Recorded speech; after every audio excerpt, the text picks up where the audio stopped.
نحمده ونصلي ونسلم على حبيبه الكريم الأمين العزيز الرؤوف الرحيم وعلى آله وأصحابه الأفضلين الأكرمين أجمعين أما بعد فأعوذ بالله من الشيطان الرجيم بسم الله الرحمن الرحيم فلما قضينا عليها الموت ما دلهم على موته صدق الله العظيم الصلاة والسلام عليك وعلى آلك وأصحابك وأهل بيتك يا رسول الله صلی اللہ تعالی علیہ وسلم۔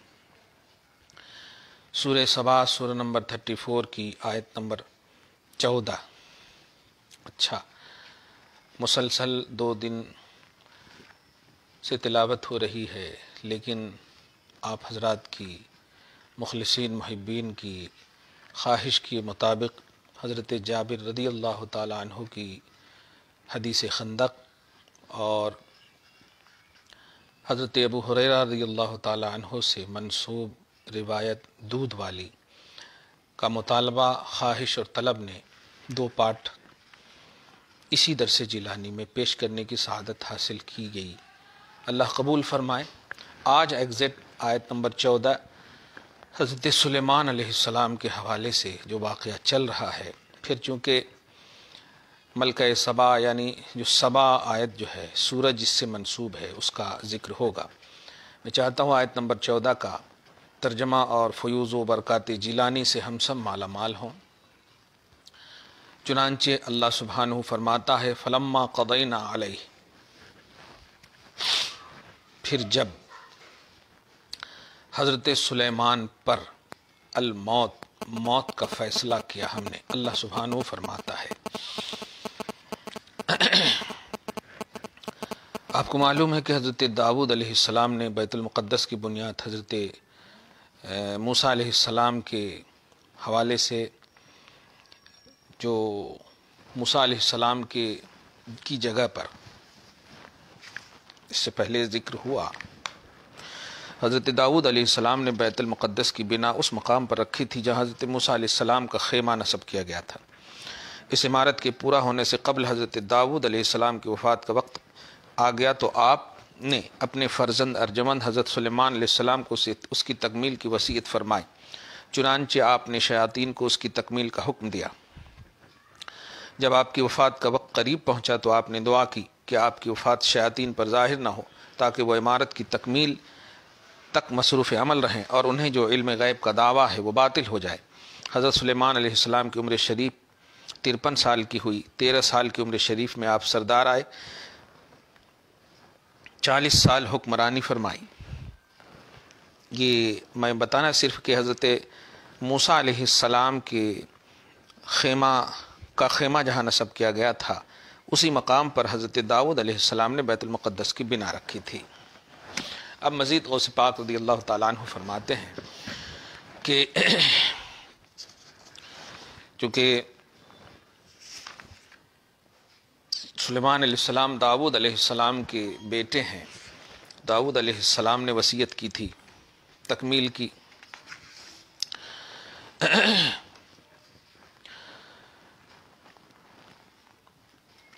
سلیمان علیہ السلام کو اور سلیمان علیہ السلام نے بیٹھی تکمیل حکم اور بجاوری حکم کے لیے فاستعمل الجن فلم یتمئذن اذ اخبر من قبل الحق باجلہ۔ اچھا، ان کی موت کا جب قریب وقت آیا سلیمان علیہ السلام کا، لیکن انہوں نے چونکہ اللہ سبحانہ سے مطلب ایک وعدہ لیا تھا۔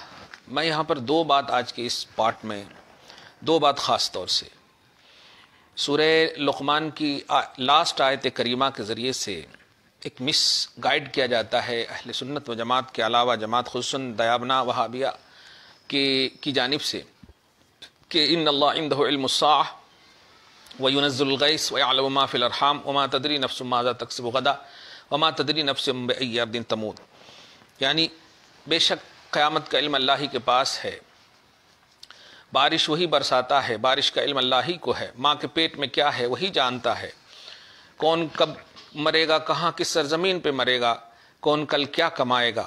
تو اس میں خصوصاً جو موت کا علم ہے، علم موت، اس کے بارے میں اس آیت کریمہ میں ذکر ہے کہ موت کا علم فرمایا گیا سورہ لقمان میں کہ اللہ ہی کو ہے. اور اسی بنیاد پر بڑے دھڑلے انداز میں بغیر کوئی سوچے سمجھے کہ کسی دوسری آیت سے اس کا تعارض ہو رہا ہے، دھیان دیے بغیر چیخنے لگتے ہیں کہ نہیں، موت کا علم کسی کو نہیں. حالانکہ آپ اس میں دیکھیں آیت کریمہ میں اور عقیدہ لیں کہ اللہ سبحانہ فرماتا ہے فلما قضینا علیہ الموت، پھر جب حضرت سلیمان علیہ السلام پر موت کا فیصلہ ہم نے کیا، رب فرماتا ہے یعنی فیصلہ سے مراد یہ ہے فاخبرنا لہو بموتہ، یہ ہے اصل پوائنٹ. فاخبرنا لہو بموتہ یعنی ہم نے ان کو ان کی موت کی خبر دی. کیا اس سے یہ عقیدہ نہیں آپ کو ملا کہ اللہ تعالیٰ اپنے محبوب بندوں کو موت کا علم بھی عطا فرماتا ہے؟ موت کا علم علم قیامت علوم خمسہ میں سے ہے، اس کا مطلب علم غیب اللہ پاک عطا کرتا. فاخبرنا لہو بموتہ، اللہ پاک نے کیا کہا، ہم نے انہیں ان کی موت کی خبر دی، یعنی معلوم تھا ان کو. دھیان دیجئے، فدعا نحبنا بأن نعمی علی الجن امر موتہ حتی یتموا عمارت البیت.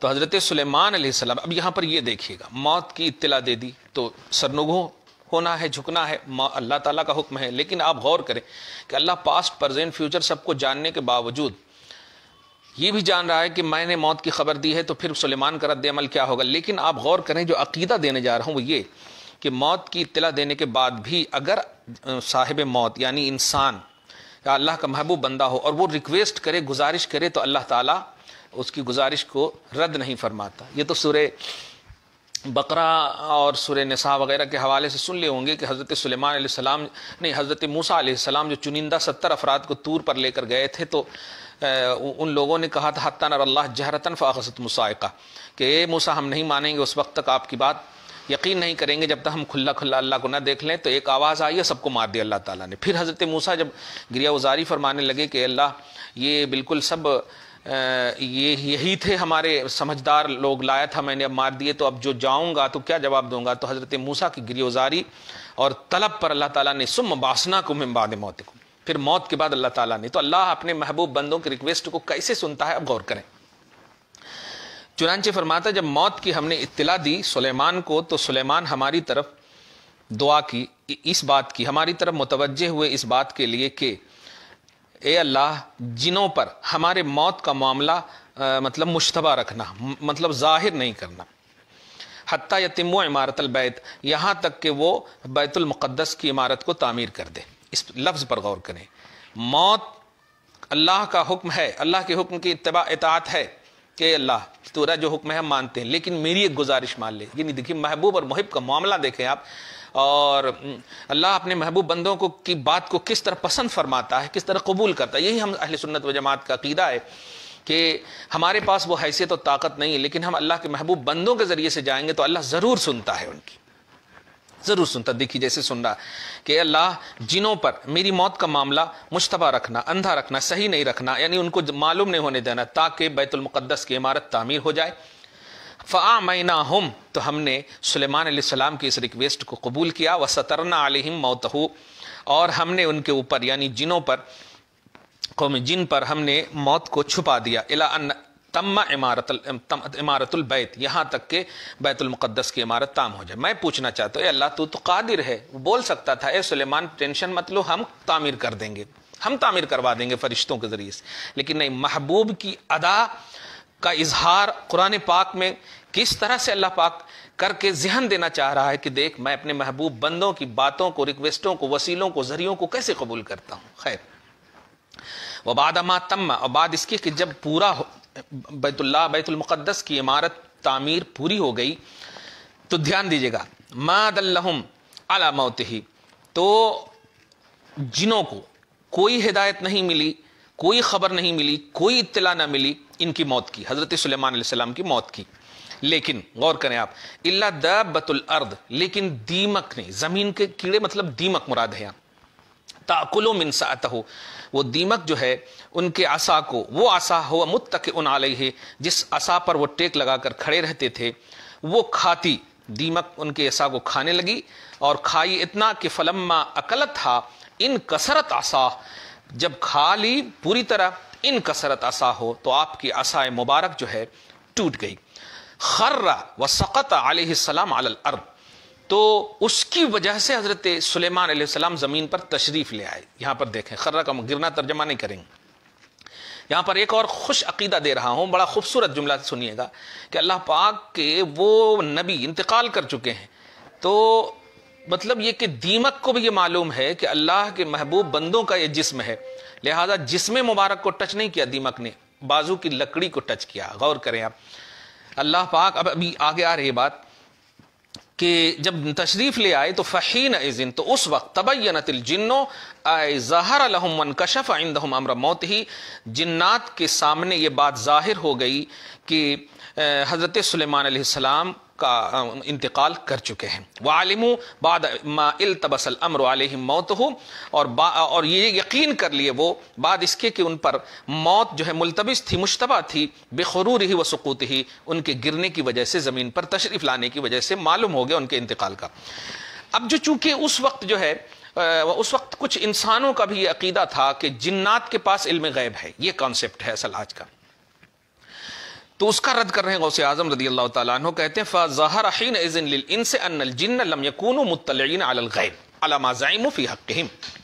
تو ظاہر اس وقت انسان کو یہ ہو گیا، انسان کو یہ بات بھی ظاہر یا یہ عقیدہ بھی ظاہر ہو گیا کہ جنات جو ہیں غیوب پر مطلع نہیں ہوتے ہیں، غیب کی اطلاع جنات کو نہیں دی جاتی. عَلَى مَا زَعِمُوا فِي حَقِّهِمْ، جیسا کہ انسان جنات کے حق میں گمان کرتے تھے. لأنہم، کیوں نہیں؟ لأنہم کانوا من المطلعین، اس لیے کہ اگر یہ غیب پر مطلع ہوتے تو لعلموا موتہ اول مرہ، تو پھر ان کی موت کا علم سڈنلی ان کو ہو جاتا، جیسے انتقال کیے تھے موت کا علم ہو جاتا.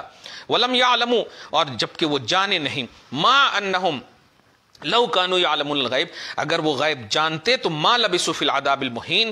تو یاد رکھیے مطلب اللہ پاک خود فرما رہا کہ مطلق وہ جانتے، لعلموا امر موتہ حین وقع ولو علموا ما لبثوا فی العذاب المہین، تو وہ ٹھہرے نہیں رہتے ذلت کے عذاب میں. اب ذلت کا عذاب کیا ہے وہ یہ دیکھیے، غوث کہتے الذی هو عذاب العمل المتضمن لانواع المتاعب والمشاق، وہ عذاب یعنی عمل کا عذاب کنٹینیو جو لگا دیا تھا کہ کام کرتے رہو. چونکہ حضرت سلیمان نے اللہ سے کہا تھا کہ معلوم نہیں ہونے دینا کہ میں انتقال کر گیا ہوں تاکہ یہ کام کرتے رہیں.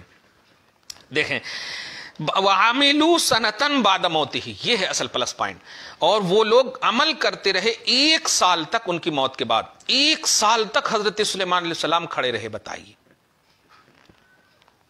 آج اگر مطلب کسی نبی یا کسی ولی یا کسی صحابی اللہ کے محبوب بندوں کے حوالے سے کہیں اگر کچھ مزار وغیرہ یا کچھ نکلنے وغیرہ کی بات آتی تو جماعت والے ایسا مطلب بپھرنے لگتے ہیں، ایسے چیخنے لگتے ہیں، امپاسبل امپاسبل. قرآن پاک میں 1 سال تک اللہ کا وہ محبوب بندہ کھڑا رہا، جسم کو کوئی دیمک نے اگر کھایا بھی تو لکڑی کو، اور وہ صرف مطلب وہ بھی لکڑی چونکہ منسوب تھی یہاں پر، وہ لکڑی کی توہین مقصود نہیں بلکہ علم غیب کی نفی کرنے کے لیے کہ شیاطین کے پاس، جناتوں کے پاس، اے مسلمانوں، اے ایمان والوں، اے لوگوں، عقیدہ علم غیب نہ رکھنا. اس باطل عقیدے کے رد کرنے کے لیے جو عقیدہ رکھے ہوئے تھے 1 سال تک وہ عمل کرتے رہے اسی حالت میں. فظاہر انہم ما کانوا عالمین بالغیوب، تو ظاہر یہ ہو گیا کہ وہ لوگ غیب کے عالم نہیں ہیں. اب میں یہاں پر آخری میں نتیجہ کے طور پر آیت پوری ہو گئی ہے الحمدللہ ثم الحمدللہ. حضرت سلیمان علیہ السلام کے ریکویسٹ کو اللہ پاک نے قبول فرمایا. لیکن آج کی تاریخ میں کیا ہے، اللہ کے سامنے کسی کی نہیں چلنے والی یہ مرتبت دنیاوی. آپ دیکھیں جاہو مرتبت دنیاوی، آخرت کا باب تو خیر بہت اعلیٰ ہوگا کہ دنیا میں بھی، موت تو دنیا ہی میں آنے، لیکن موت سے پہلے بھی اللہ تعالیٰ سے جو ریکویسٹ کیا قبول ہوئی. تو یہ ذاکر نالائق وغیرہ کی جماعت ہے کہ ایک جملہ کہتی وہاں ان کو شفاعت ملے گی، وہاں وہ کریں گے، وہاں وہ کریں. یہاں حضرت سلیمان نے جب اللہ سے کیا تو قبول کیا نا. تو ظاہر ہے جب ایک بات ایک مخلوق کے حق میں قبول ہے تو دوسری مخلوق کے حق میں قبول کیوں نہیں ہوگی؟ سوال یہ، کیونکہ جو چیز کسی کے لیے شرک ہے تو شرک ہے. ایسا نہیں کہ آپ اگر سونے کا بت بنائے تو مطلب جائز ہو جائے، پتھر کا بت بنائے تو جائز نہ ہو. نہیں، غیر اللہ کی عبادت، غیر اللہ کی عبادت بہرحال بہرحال بہرحال شرک ہے. اللہ کے علاوہ کسی کی عبادت نہیں. تعظیم کا کانسیپٹ الگ ہے، لیکن عبادت تعبدی سجدہ بھی ہمارے یہاں حرام ہے، بلکہ شرک ہے، سجدہ تعظیمی حرام ہے، تعبدی سجدہ تو شرک ہوگا، شرک فی الالوہیت ہوگا۔ میں بس بڑی ادب و احترام کے ساتھ پوری انسانیت سے خصوصاً کہوں گا کہ اللہ کے محبوب بندوں کے حوالے سے ذرا پازیٹیوٹی میں انوار و تجلیات لائیں اور اپنے جیسا نہ سمجھیں۔ یہ اللہ کی بارگاہ میں وہ جاہ و مرتبت رکھتے ہیں کہ یہ جو کہہ دیں اللہ ان کو پورا فرماتا ہے، اور یہی وسیلہ کا سب سے عمدہ اہل سنت و جماعت کا کانسیپٹ ہے کہ اللہ تعالیٰ کے محبوب بندوں کے وسیلے سے ہم اللہ تک پہنچنے کا عقیدہ رکھتے ہیں۔ ایک بات سورہ نساء کی آیت نمبر 113 میں بھی علم غیب یہاں کہا کہ مطلب جنوں کو نہیں ہے، تو کیا یہ صحیح بات ہے؟ علم غیب نہیں ہے؟ بے شک نہیں ہے، کیونکہ دیکھیے گا کچھ چیزیں ایسی ہوتی ہیں جو کامن نظر آتی ہیں لیکن ان کی نسبت ان کی طرف نہیں کی جاتی۔ کیسے؟ ایک دم چھوٹی سی بات، عبادت غیر بھی کرتے ہیں، ہم بھی کرتے ہیں، تو کیا یہ عبادت ہر دو کو ثواب دے گا؟ نہیں، ہم کرتے ہیں تو الحمدللہ امید رکھتے ہیں کہ ثواب دے گا، غیر کرتے ہیں تو ان کو ثواب نہیں ہوگا۔ اور کھل کر کہہ دو ہم میں بھی کچھ ایسے ہیں جیسے منافقین ہیں، یزیدی ہیں، یہ سب لوگ ہیں، یہ بھی نماز پڑھتے ہیں، یہ بھی عبادت کرتے ہیں، لیکن نہیں ملے گا ان کو۔ کامن تو ہے، ایک جیسا تو ہے، دکھتا تو ہے عبادت، لیکن نہیں۔ اب میں جو کہنے جا رہا ہوں کہ اگر علم غیب کو جنوں سے نفی کیوں کی گئی کہ وہ معلوم ما لبثوا فی العذاب المہین کہہ کر کے کہ لو کانوا یعلمون الغیب، یعنی وہ نہیں جانتے۔ اصل سب سے بڑی وجہ یہ ہے کہ نبی کا کانسیپٹ ہے غیب کی خبریں بتانا، اور نبی افضل ہوتے ہیں خلق میں، افضل ہوتے ہیں، وہ تمام مطلب اشرف المخلوقات سے جب اشرف اور اعلیٰ ہوتے ہیں، ایک تو اشرف المخلوقات آدمی، ان میں سے چن کر کے اللہ تعالیٰ جنہیں منتخب فرماتا۔ اس لیے اللہ سبحانہ نے نبی کا کانسیپٹ غیب بتانا۔ اسی طرح قرآن پاک میں وَقَانَ فَضْلُ اللَّهِ عَلَيْكَ عَظِيمًا، اے حبیب آپ جو نہیں جانتے تھے وہ سب اللہ پاک نے آپ کو سکھا دیا، یعنی علم غیب دیا، غیب کا علم دیا، جو نہیں جانتے تھے جو غیب تھا آپ سے وہ دیا آپ کو۔ وَقَانَ فَضْلُ اللَّهِ عَلَيْكَ عَظِيمًا، اور علم غیب کا کانسیپٹ یہ اللہ کی طرف سے فضل عظیم ہے، اور ناری پر فضل عظیم نہیں ہوتا۔ جن جو ہے یہ ناری فلسفہ سمجھیے گا، جن مخلوق ناری ہے، اس پر فضل عظیم نہیں ہوتا۔ تو اب اگر اس کے پاس کچھ ہے بھی تو اس کو علم غیب کا مطلب پاورفل یا علم غیب کا حامل نہیں سمجھیں گے۔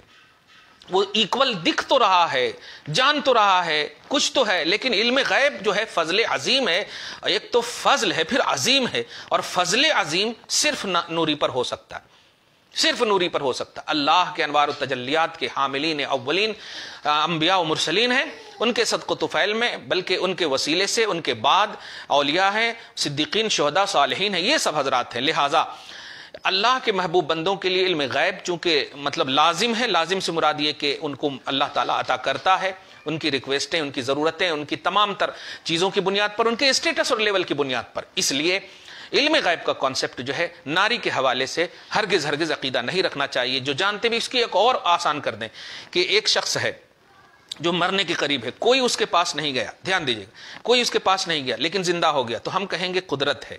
اور ایک شخص ہے جو مطلب یہ کہ مرنے کے قریب ہے یا مطلب مر گیا ہے، اور حضرت عیسیٰ علیہ السلام ان کے پاس جا کر کے ان کو چھو کر دیتے ہیں اور وہ زندہ ہو جاتا ہے، تو اس کو معجزہ کہیں گے۔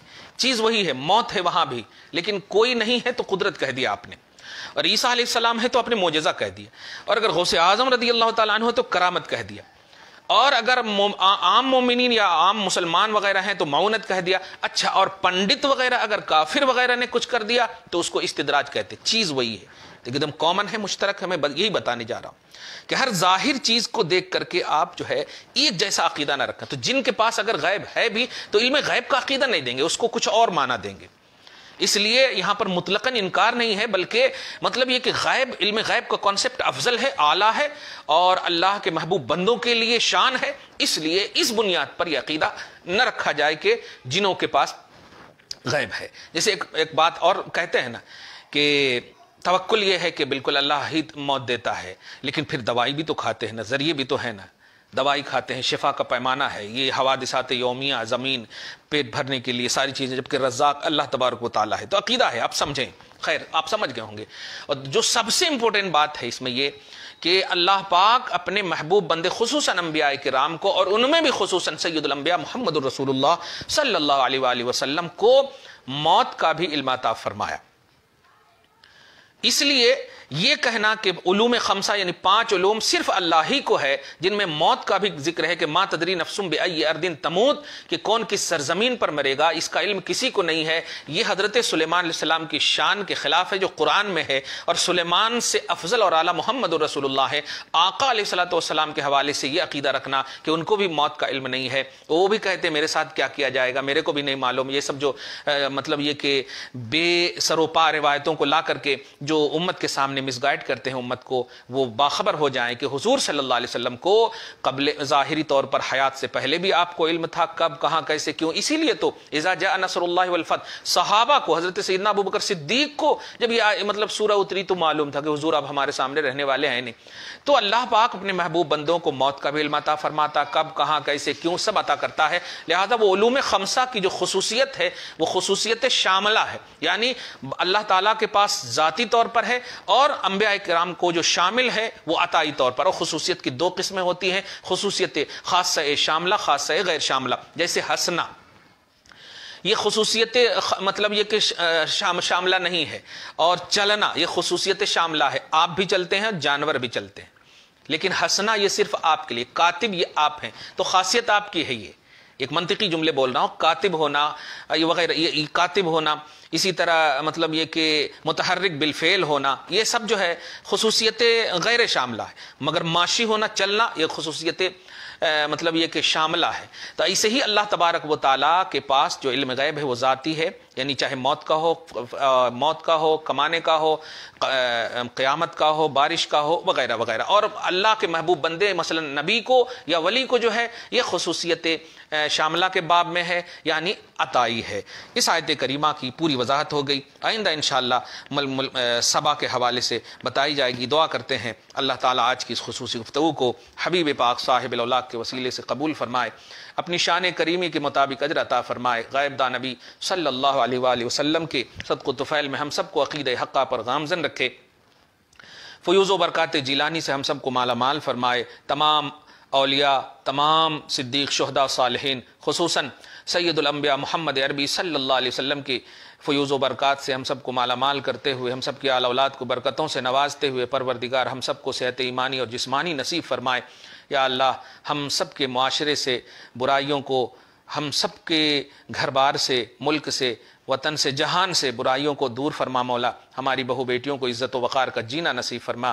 جن بھائیوں نے دعاؤں کی درخواست کی ہیں مولا، جمعہ کی شب ہے، پروردگار درود پاک پڑھتے ہوئے تیری بارگاہ میں دعا گو ہیں، صلی اللہ علی النبی الامی والہ صلی اللہ علیہ وآلہ وسلم، صلاۃ و سلام علیک حبیبی، علیک یا حبیبی یا سیدی یا رسول اللہ۔ پروردگار حضور پاک صلی اللہ علیہ وسلم کی بارگاہ میں درود و سلام کی برکتوں سے مولا ہم سب کی نیک اور جائز تمناؤں کو پوری فرما، شب جمعہ کے ہر دعا کو قبول کر لینا مولا، برائیوں سے بچانا مولا، آل اولاد کو برکتوں سے نوازنا مولا، رحمت برکت سعادت سے نوازنا مولا، جسمانی روحانی ہر طرح کی تکلیف اور پریشانیوں سے محفوظ کرنا مولا، ہر سعادت سے ہم سب کو مالا مال کرنا مولا۔ کل جمعہ ہے، پروردگار برکت والا ہم سب کے لیے، اہل اسلام کے لیے، عالم اسلام کے لیے بنانا مولا۔ ہم سب کی دعاؤں کو قبول کر پروردگار جو مانگنے سے رہ گیا وہ بھی دے دے، اگر خیر ہے اور اگر شر ہے تو دور کر دے مولا۔ وصلی اللہ تعالی علی خیر خلقہ محمد وآلہ واصحابہ اجمعین برحمتک یا ارحم الراحمین۔